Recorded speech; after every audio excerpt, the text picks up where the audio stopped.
Hola, bienvenidos al canal de agrotecnologiatropical.com. En el día de hoy vamos a ver cómo hacer para que la agricultura sea un negocio, sea rentable y sea productiva. Vamos a ver 10 puntos muy importantes y no dejen de ver el último porque es uno de los más importantes en este proceso. Entonces los invitamos pues a quedarse y a conocer los 10 aspectos importantes que hay que tomar en cuenta para que la agricultura sea rentable. El primero es uno de los más sencillos, es reducir costos. Cuando nosotros trabajamos en cualquier empresa, incluyendo la agricultura, hay procedimientos, formas de hacer las cosas, costumbres que se van estableciendo y que nos representan al final incrementos de costos. A veces por facilidad, por ejemplo, contratamos más personal del que necesitamos y eso representa un incremento de costos con respecto a trabajar con el personal de manera eficiente. Tenemos que exigir productividad dentro de nuestros trabajadores y medirle el rendimiento laboral, de tal forma de que detectemos las personas que tienen eficiencia en el momento de hacer las labores y aquellas personas que no son tan eficientes para hacer ciertas labores. Entonces de esta forma podremos reubicar a estas personas que tienen baja productividad a otras áreas o incluso en casos extremos sacarlos de la unidad de producción. Pero lo cierto es que los costos de producción deben permanecer bajos. Eso nos da competitividad y nos va a dar defensa ante los bajos precios que adquieren las mercancías en algunos momentos, ya que en muchos casos nosotros no dominamos el precio al cual vendemos nuestras cosechas y eso representa un factor de competitividad, porque en la medida que tengamos costos de producción más bajos tenemos mayor capacidad de defendernos ante fluctuaciones indeseables en los precios. El otro punto, el segundo, número 2, es reducir la cantidad de insumos que utilizamos. Ese está agarradito de la mano con la reducción de costos, solo que por su relevancia lo vamos a tratar como un tema aparte, ya que los insumos que compran los agricultores generalmente son de alto costo y suben de manera importante los costos de producción. Por ejemplo, nosotros tenemos prácticas en los insumos de hacer aplicaciones de productos en forma preventiva. Una aplicación de un insecticida preventivo tiene dos consecuencias.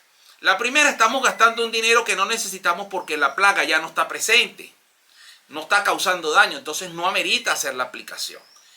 La segunda es que rompemos el equilibrio ecológico y luego viene un rebote de la plaga y la plaga adquiere niveles importantísimos que requieren y nos obligan a hacer mayores aplicaciones de insecticida. Entonces caemos en una trampa en el uso de los insumos.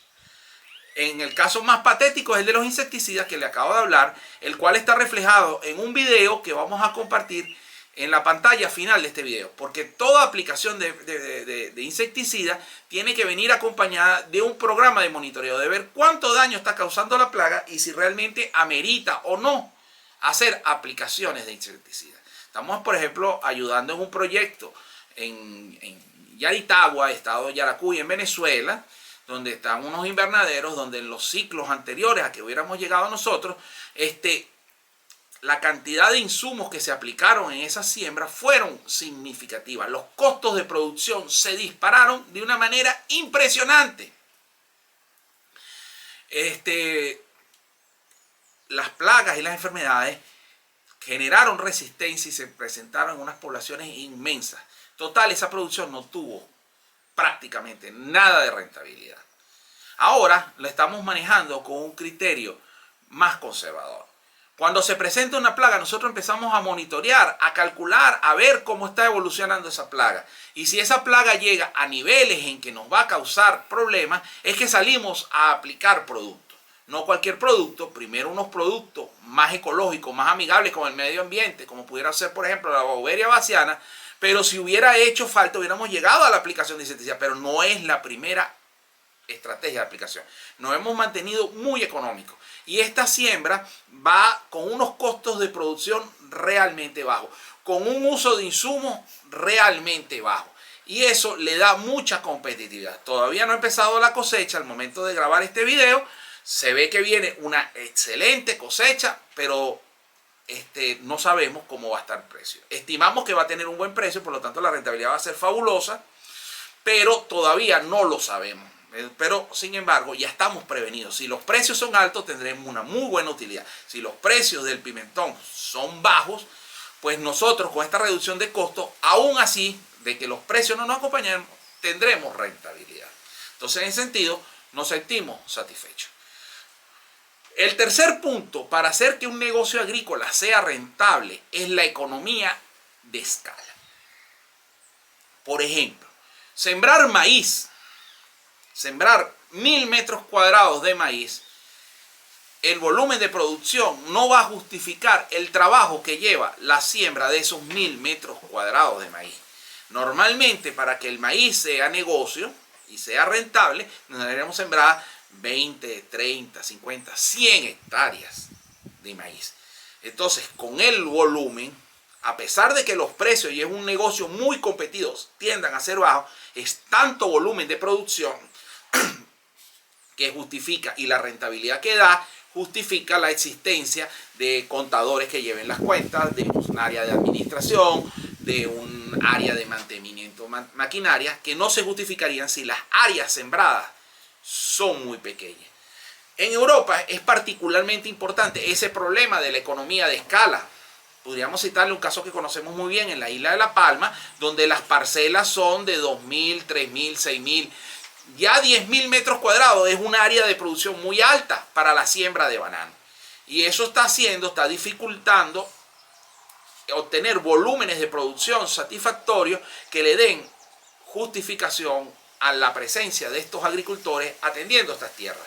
A diferencia de la República del Ecuador, donde las parcelas de producción son parcelas de producción de 20, 30, 50, 100 hectáreas de banano, donde se justifica incluso empacar eso, colocarlo en cajas y mandarlo en barcos para Europa. Y aún así, la producción de América es mucho más barata que la producción de La Palma o de las Islas Canarias. ¿Por qué? Porque la cantidad de escala de producción justifica el volumen que se está sembrando. Y eso es lo que hace que exista rentabilidad. De hecho, mientras son procesos familiares los que se atienden los agricultores en la isla de La Palma, en Ecuador, estos son grandes empresas, con unidades de administración, contadores, fumigaciones aéreas, acceso a recursos, acceso a crédito bancario, o sea, realmente una cantidad de recursos porque son empresas por su escala. Igual pudiéramos decir que no tiene sentido sembrar 2 hectáreas de palma africana cuando lo lógico es sembrar 70, 80, 100, 200 hectáreas de palma africana. Entonces, así cada cultivo tiene un área que justifica. Ahora, sembrar 200 metros cuadrados de orquídea phalaenopsis o cattleya o bandas, justifica.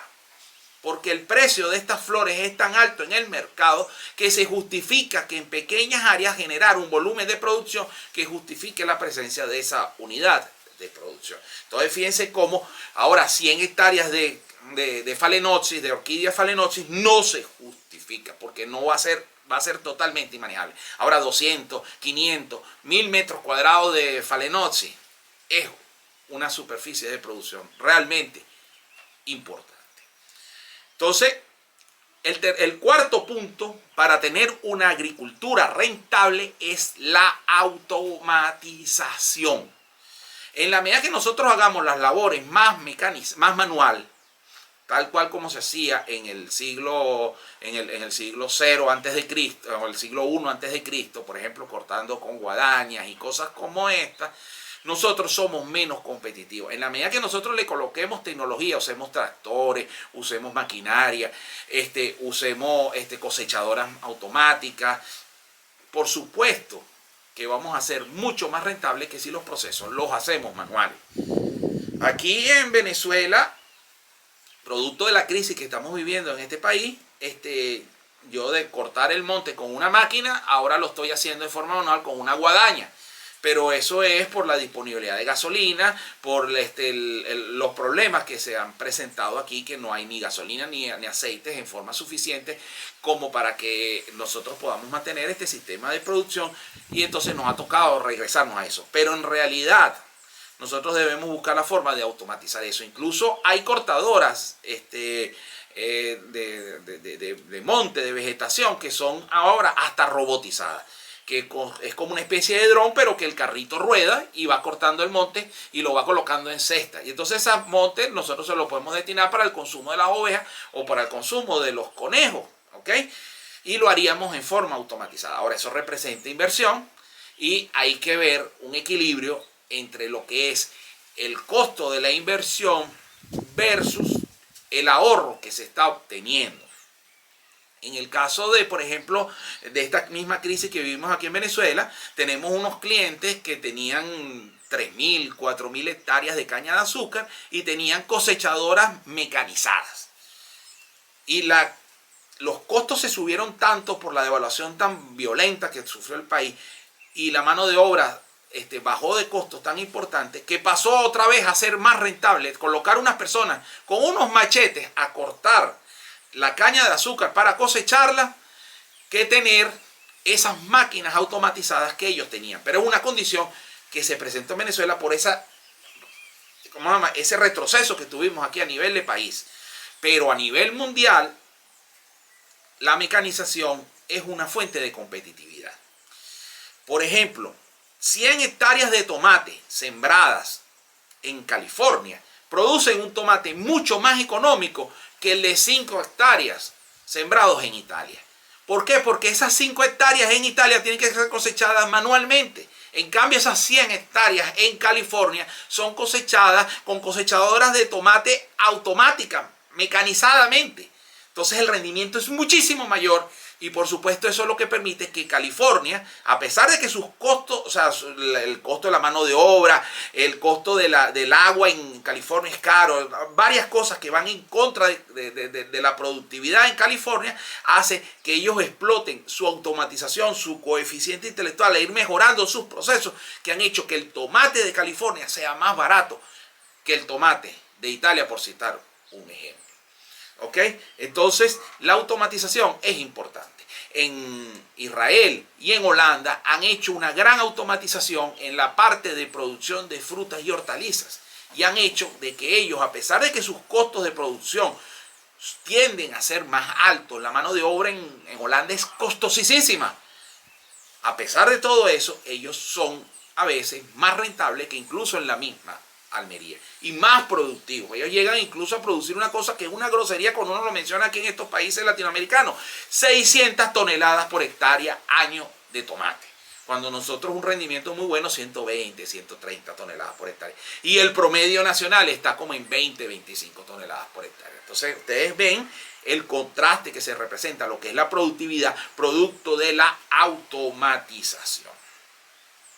Luego, el quinto punto bien importante que hay que tomar en cuenta para tener una agricultura rentable es manejar las ventajas competitivas. Hay que analizar nuestras tierras, lo que nosotros tenemos, y qué cosas podemos hacer allí, y qué cosas podemos hacer mejor que en otros sitios. ¿Qué tecnología hay que implementar? ¿Cuánto cuesta esa tecnología? Si esa tecnología va a hacer que nosotros podamos competir mejor que en otros sitios.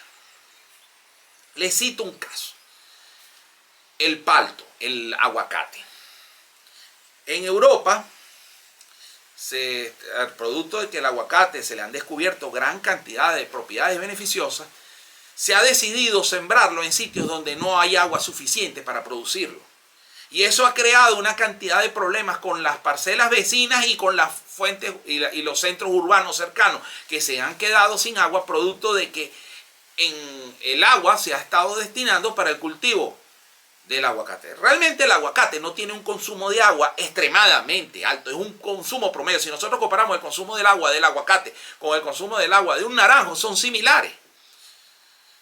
El casé, si nosotros lo revisamos en FAO, en los trabajos que ha hecho la FAO de la evapotranspiración, están los dos alrededor de 1. No es significativamente mayor. Lo que pasa es que en esas zonas áridas la evaporación es muy alta, lo que hace que la evapotranspiración suba. Y la cantidad de agua que hay que echarle a esos aguacateros es altísima. Entonces están en una condición de desventaja porque el agua está escasa y la demanda de agua está en máximos. Ahora, si nosotros tomamos ahí en Antioquia, en Colombia, el mismo aguacate se da en forma natural sin necesidad de regarlo. Prácticamente no tenemos que regarlo, solo controlarle la maleza. ¿Ok? Debemos fertilizar, debemos controlar plagas y enfermedades. Pero son controlables porque el centro de origen del aguacatero es la zona del Caribe, la zona de México, las zonas de Guatemala. Entonces estamos en el aguacate, en su sitio donde se originó, donde se da en forma natural sin hacer ningún esfuerzo. ¿Quién es más competitivo? ¿En España sembrando palto o en Antioquia sembrando palto o aguacate? ¿Dónde? Pues la respuesta es muy fácil. En Antioquia. Nosotros debemos, en Antioquia, explotar esa ventaja competitiva. Al igual que en Antioquia los costos de son bajos. Y esto que está sucediendo en Antioquia se podría extrapolar a la sierra de Ecuador o incluso a la cordillera de la costa en Venezuela, ¿okay? Donde vamos a ser muy competitivos con el cultivo del aguacate.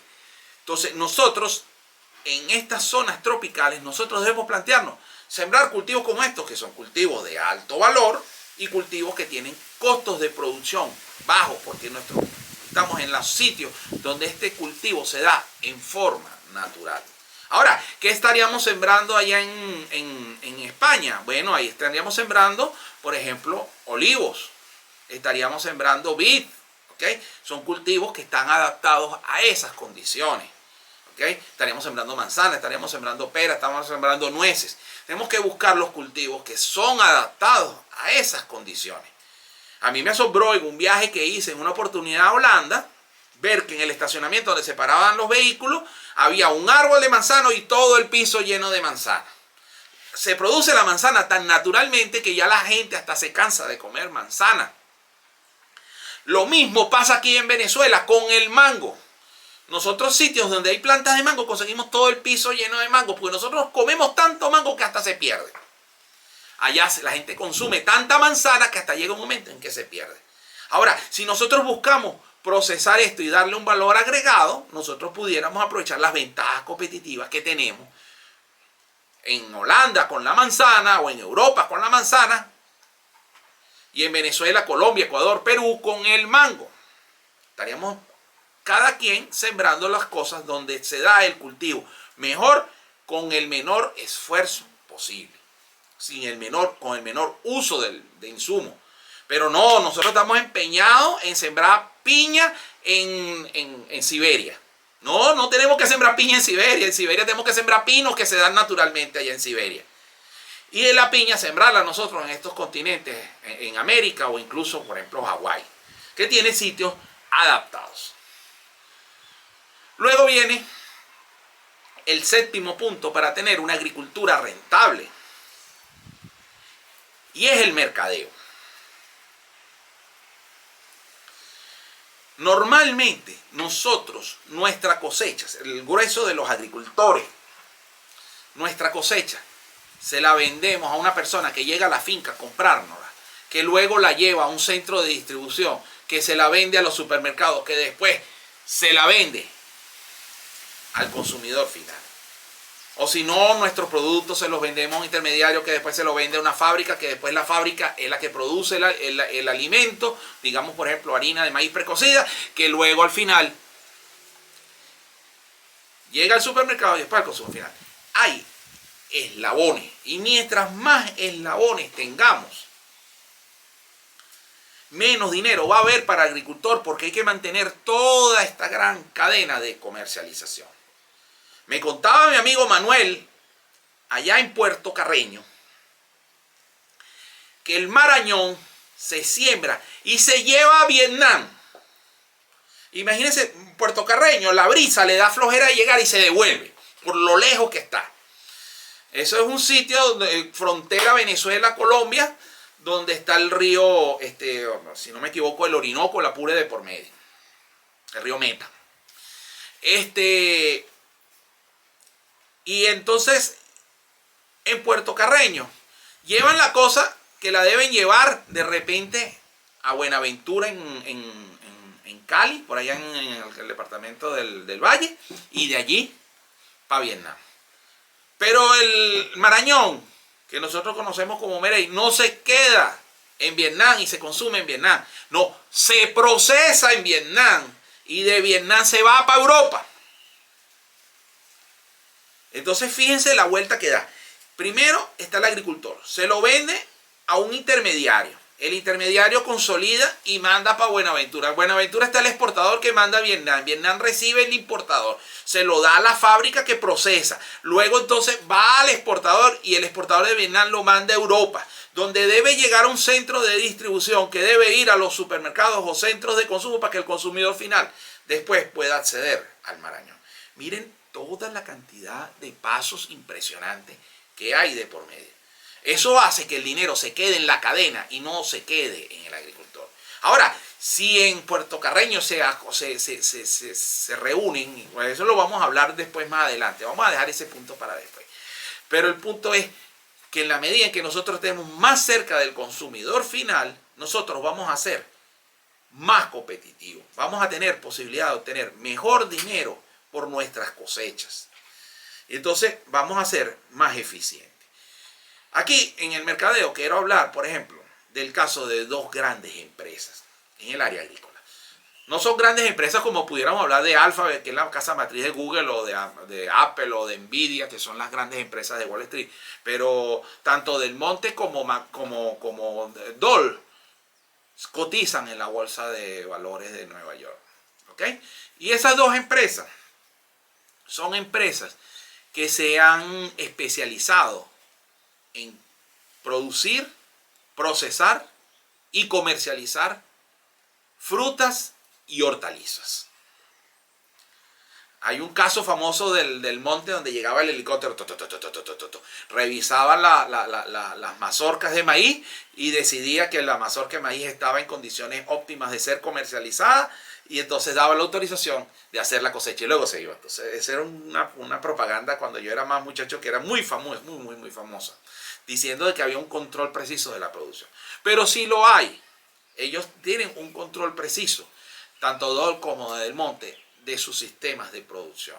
Y hacen un sistema de empacado y tienen un sistema de mercadeo de tal forma que la distancia entre el consumidor y el agricultor y el consumidor final, entre el agricultor y consumidor final, es muy corta, lo cual hace que el agricultor gane dinero, la comercializadora, que en este caso sería Del Monte y Dole, ganen dinero, y los productos sean competitivos a nivel del consumidor, de óptima calidad, y que el tiempo que tardan desde que salen hasta que llegan se reduce de manera significativa. Entonces, eso es trabajar mercadeo. Volviendo al ejemplo de mi amigo Manuel allá en Puerto Carreño. Manuel está sembrando hortalizas en este momento, está sembrando frutas, y él la está vendiendo en los restaurantes y supermercados de Puerto Carreño. Normalmente, él ha sido un visionario, porque normalmente en Puerto Carreño las frutas y hortalizas las traían de Bogotá. Ocurría el mercado que ocurre en Bogotá, ahorita no me viene el nombre, cómo es que se llama ese mercado, ¿okay? Pero allá en ese mercado mayorista negociaban las frutas, luego la montaban en una avioneta y viajaba a Puerto Carreño.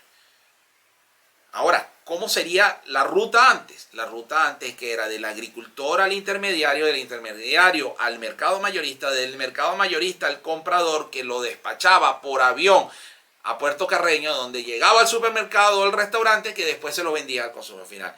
Como 6 pasos intermedios, cada uno ganándose una parte del dinero. En este caso, la producción local desde el mismo Puerto Carreño va al supermercado, restaurante y después al consumidor final. Se redujo significativamente y se aumenta significativamente la rentabilidad. Eso es ser visionario y esa es la gran ventaja competitiva que tiene Manuel allá. Y ha creado su mercado local. Y ese mercado local nosotros lo podemos hacer en todas partes del mundo, en los alrededores de Caracas, lo podemos hacer en los alrededores de Bogotá, lo podemos hacer en los alrededores de Managua o en los alrededores de Quito o en cualquier parte. Por ejemplo, allá en Detroit hacen agricultura urbana y la producción en la agricultura urbana la procesan allá mismo en Detroit y la venden al consumidor final allá mismo en Detroit. La cadena se redujo significativamente porque el consumidor final va al productor agrícola a comprar su cosecha. Y ese productor agrícola urbano está teniendo muy buena rentabilidad, a pesar de ser pequeñito, pero aprovecha su ventaja estratégica de estar dentro de la ciudad. Entonces, eso es mercadeo, es trabajar la estrategia de mercadeo. Y luego nos une eso a la octava estrategia que nos hace que la agricultura sea rentable y es el marketing. A Rockefeller le preguntaron, ¿qué harías tú si te quedas con un solo dólar? ¿En qué lo invertirías para volver a ser otra vez millonario como lo fuiste? Y él decía, ese dólar, 5 centavos lo destino a producir lo que vaya a producir y 95 centavos lo destino al marketing. Y podemos dar una diferencia importante. Por ejemplo, ¿cuál es la diferencia entre una botella Moet Chandon de champaña y un vino espumante de California? El nivel de producción y el nivel de las bodegas de California es óptimo. Está optimizado, eso es de alta calidad. Sin embargo, la botella Moet Chandon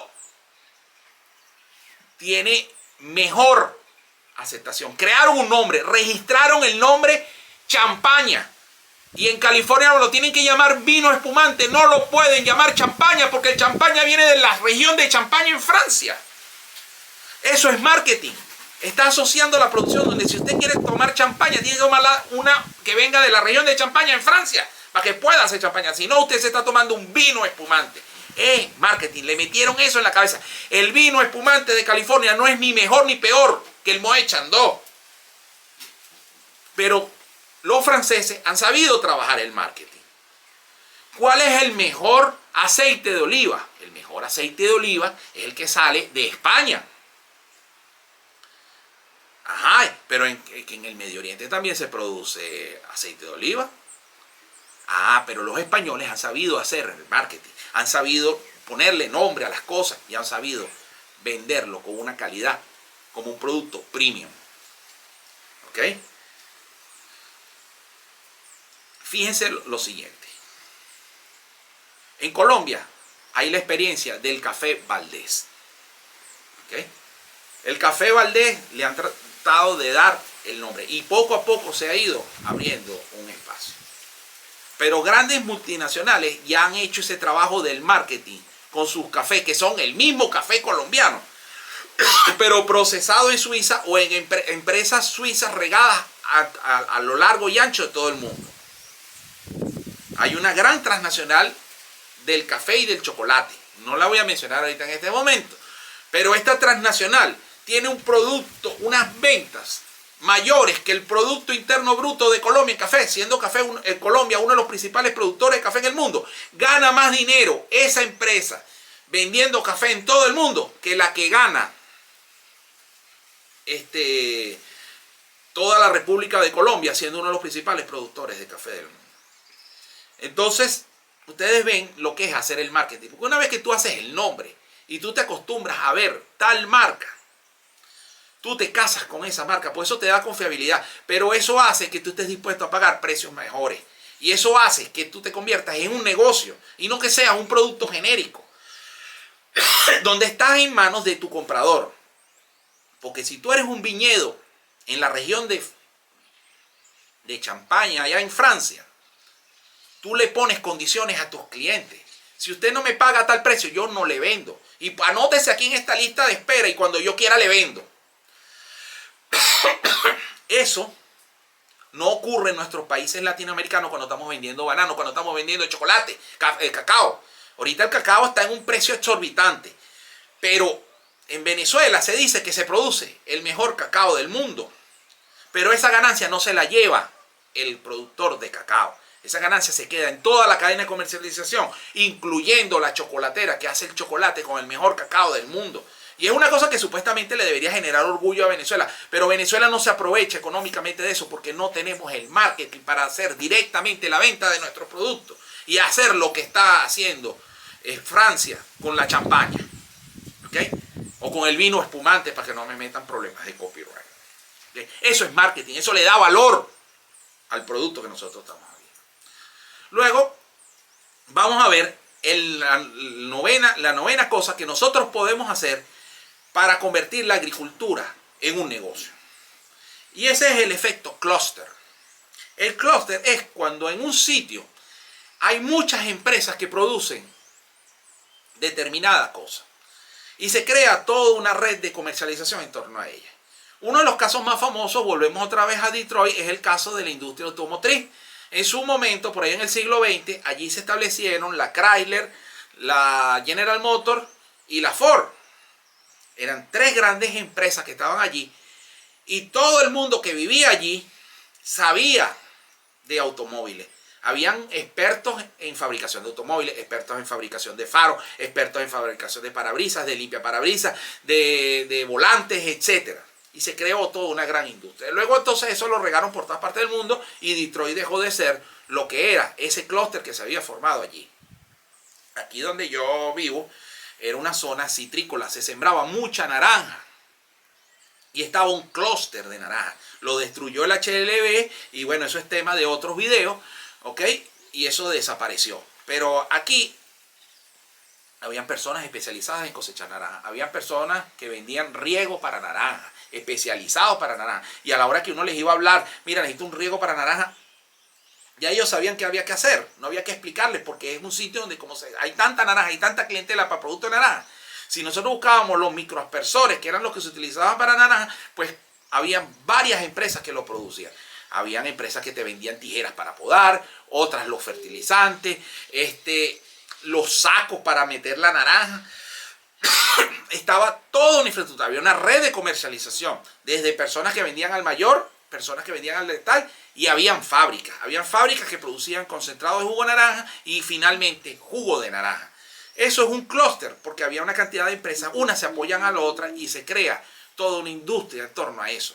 Y entonces cuando uno está en un clúster, uno generalmente es más productivo que si uno está fuera de un clúster. Por ejemplo, yo quise producir hortalizas aquí y las vendía en Caracas. Estaba haciendo algo que era fuera del clúster. ¿Okay? Y entonces eso significó que yo en muchos casos me tuve que hacer esfuerzos sobrehumanos para conseguir ciertos insumos, ciertas cosas que necesitaba para mi unidad de producción, que producía hortalizas y no producía lo que producía el clúster, que eran las naranjas. Todo muy asociado a las cosas que hemos hablado, porque yo hacía mi mercadeo y vendía en los mejores supermercados y restaurantes que atendían en Caracas, en los sitios más lujosos que ustedes se puedan ver. Por ejemplo, aquí se valora mucho la Mi Universo. Donde iban las Mi Universo a comerse una empanadita en la mañana, allí. Donde iba el nuncio apostólico a comerse una empanadita en la mañana y a hacer mercado, allí vendíamos nosotros. Eran unos productos de altísima calidad que sacábamos aquí. Pero el esfuerzo que teníamos que hacer para producirlos, porque estábamos fuera del clúster, era mayor. Si yo necesitaba un fertilizante especial, tenía que irlo a buscar a Kibor, tenía que ir a otras partes, a otros estados, a otros sitios, para poderlos conseguir. No los tenía a la mano. Las personas no sabían podar tomate, no sabían aporcar tomate, no sabían podar berenjena, todo eso tuve que enseñárselo yo. Claro, yo tenía la ventaja de ser ingeniero agrónomo y con experiencia en hortalizas, me fue fácil hacer esa transferencia tecnológica. Pero fueron esfuerzos adicionales que se hicieron por estar fuera del clúster. En Acarigua, o vamos a hablar de la sabana de Bogotá. En la sabana de Bogotá hay una industria de flores inmensa. Los aeropuertos estaban hechos para exportar flores. Se iban en aviones de carga especializados para llevar flores. Llegaban las flores y estaba todo el sistema desde aduana, todo listo para mandar las flores a distintas partes del mundo. También tuve la experiencia de tratar de sembrar flores aquí en Venezuela y yo tenía que viajar 200 kilómetros al aeropuerto de Caracas para salir hacia Miami. Allá, después de muchos años, logramos enseñar a todos los medios de control, supervisión y todo, y se creó una infraestructura para poder trabajar en forma fluida el tema de las flores. Pero hubo que crearlo, no existía. Luego nos tocaba que todos los trabajadores no sabían sembrar flores. Hubo que enseñarles a trabajar con las flores. En Bogotá prácticamente el que viene de trabajar en claveles en una finca, en una empresa, se pasa a otra y ya sabe trabajar el clavel. Y entonces no hay que enseñarle tanto. Ya es toda una infraestructura para trabajar el clavel. ¿Ok? Entonces, trabajar fuera de los clústeres es difícil.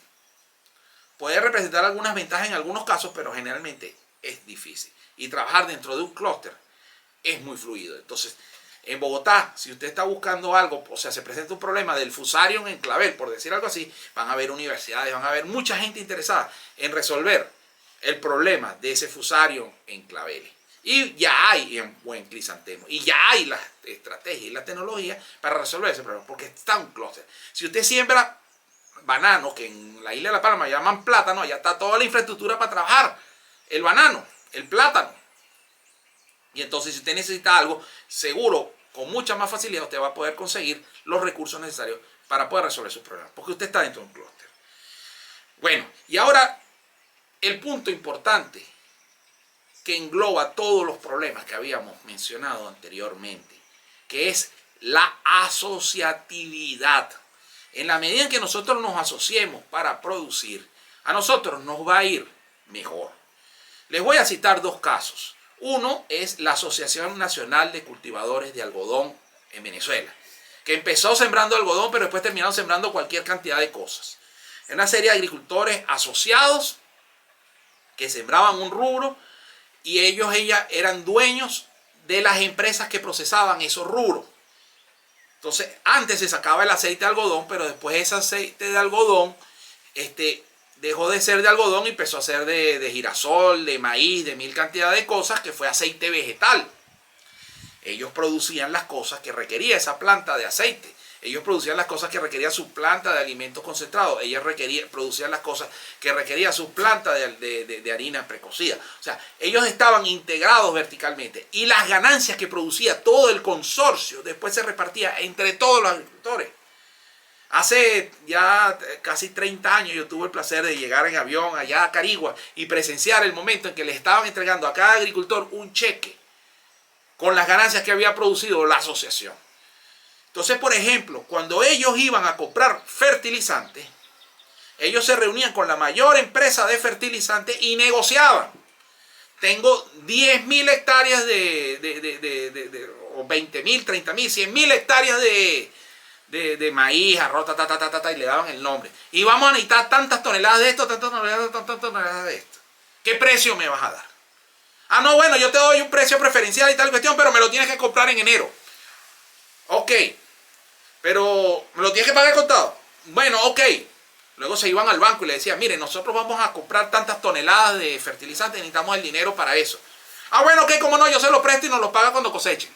Y el banco se lo prestaba, porque estaba hablando con una asociación que manejaba muchísimas hectáreas. Se sentó a hablar con la principal empresa de fertilizantes y negoció y consiguió un precio mejor, a una condición de que tenía que recogerlo antes de que todo el mundo saliera a comprar el fertilizante. Perfecto, yo tengo mis depósitos para hacerlo. Tengo toda una infraestructura asociada para aprovecharme de eso. Conseguí el fertilizante más barato. Necesité financiamiento, me reuní con los bancos más importantes del país, me senté a negociar y obtuve el dinero para pagar el fertilizante y las otras cosas. Si necesito herbicidas, me siento con la empresa que vende los herbicidas. Necesito tantas toneladas de herbicidas, tantos kilos, tantos miles de cientos de kilos de fertilizante, de herbicida. ¿Me lo vas a vender? Bueno, te lo voy a poner a tal precio. No, no me interesa tu precio. Me voy con la competencia, se lo compro a la competencia. ¿Qué significa? Que esta empresa de vender así, por no hacer negocio con esa asociación, sus ventas del año bajaron el 30-40% y no lograron sus metas de venta. Y de la casa matriz vino el jalón de oreja por no lograr las ventas. Entonces, ¿qué es lo que van a hacer el año que viene? Cuando venga la empresa y dice, necesito tantos kilos de herbicida. Ah, no, sí, como no, te doy este precio, te doy esta cuestión. Le empiezan a negociar para darle un mejor precio. Pero eso lo pudiste hacer porque eran muchos los que estaban yendo. Y a la hora de muchos, justificó la creación de una planta de aceite. Y al producir una planta de aceite la agarraste y la vendiste al mercado final. Eso es asociatividad. La fuerza de muchos hizo que eso funcionara. Igual vamos a hablar otra vez de Francia, del grupo Vilmorin. El grupo Vilmorin es una cooperativa. Es una cooperativa de muchos agricultores chiquiticos en Francia. Y hoy Vilmorin es la empresa más grande del mundo de semillas de hortalizas. Y esas semillas se producen en Francia, se pueden producir en cualquier sitio donde Vilmorin lo requiera. Pero la fuerza de convertir en esa gran empresa a nivel mundial surgió de una cooperativa, de la asociatividad. Y esa asociatividad vino porque esos agricultores que sembraban hortalizas necesitaban sus semillas. Y se justificó crear un programa de mejoramiento genético para producir la semilla a sus propios socios. Pero después se dieron cuenta que esa semilla la podían vender a terceros en otras partes del mundo. Y se creó un negocio adicional. Pero ¿de dónde vino? De la asociación de productores. Si estuviéramos hablando de productores aislados, no se justifica tener doctores con personas bien preparadas en genética para producirle la semilla. Y no se hubiera creado nunca una empresa, un monstruo como es ahorita el grupo Vilmorin. Entonces, la asociatividad es importante. ¿Okay? Claro, es un proceso difícil porque hay que poner de acuerdo a muchas cosas, mucha gente. Y han habido grandes fracasos y han habido grandes fiascos. Pero por ahí es el camino. Entonces fíjense que cada uno de ellos, de los 10 puntos que nosotros tratamos en este video, son estrategias que en la medida que nosotros las apliquemos vamos a darle mayor rentabilidad a nuestra agricultura y vamos a depender menos de los gobiernos, vamos a depender menos de las subvenciones. Ahorita me estoy acordando del caso de la isla de La Palma de los productores de protea. Y fue una cooperativa que se creó y ahora están exportando desde la isla de La Palma proteas a distintas partes del mundo. El banano está pasando por un periodo de bajo precio, pero todos los agricultores que están asociados en el grupo de las proteas están teniendo rentabilidad. Y están vendiendo sus proteas, sus flores, en distintas partes del mundo. Entonces, bueno, quiero oír sus comentarios. Quiero que me escriban en la sección de comentarios de este video qué otras cosas creen ustedes que se pueden hacer para mejorar la rentabilidad de los agricultores. ¿Qué cosas están en sus manos? ¿Qué cosas han querido ustedes hacer y qué cosas no han podido? ¿Por qué no han podido? ¿Qué cosas se pueden hacer para hacer factibles? Cosas de las que ya mencionamos que están funcionando en su región y que se puedan mejorar. Todo esto para generar una discusión y que generemos otros videos analizando las cosas que ustedes mencionan en este video. Sin más que decir, así concluye otro video más del canal de Agrotecnología Tropical. En esta oportunidad, viendo las cosas, la infinidad de cosas, en este caso 10, que se pueden hacer para darle rentabilidad a la agricultura. Los invitamos a seguir viendo otros videos en nuestro canal y a suscribirse al mismo, así como darle a la campanita para ser informados cada vez que subamos un nuevo video para ustedes. Muchas gracias.